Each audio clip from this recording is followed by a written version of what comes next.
நீண்ட ஆயுளை தரக்கூடிய நிலக்கடலை சட்னிக்கு தேவையான பொருட்கள். வெல்கம் டு பவுன் புட்ஸ். நான் உங்கள் பவுன் அம்மா. பவுன் புட்ஸின் பாரம்பரிய உணவுகளும் பயனுள்ள மருத்துவ தகவல்களில் இது என்னன்னு தெரிஞ்சுக்க போகிறோம்.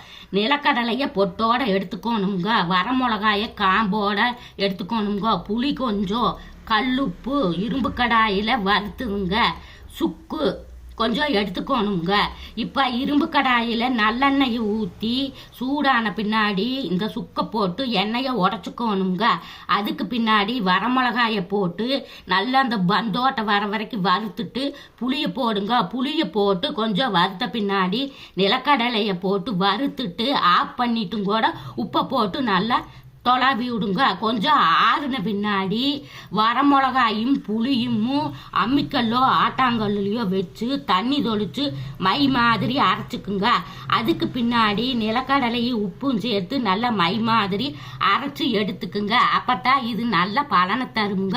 இந்த மாதிரி நிறையா நிகழ்ச்சியை உங்களுக்கு நான் சொல்லித்தர போகிறேன். அதற்கு நீங்கள் பவுன் புட்ஸை சப்ஸ்கிரைப் பண்ணுங்க, கூடவே வர்ற பெல் சிம்பிளை கிளிக் பண்ணுங்க, ஃபாலோ பண்ணுங்க, லைக் பண்ணுங்க. உங்களுக்கு நல்லதுன்னு தெரிஞ்சா 4 பேர்த்தோட பகிர்ந்துக்குங்க. எல்லோரும் இயற்கையோடு இணைவோம், இன்பமாய் வாழ்வோம். நான் உங்கள் பவுன் அம்மா. நன்றி, வணக்கம்.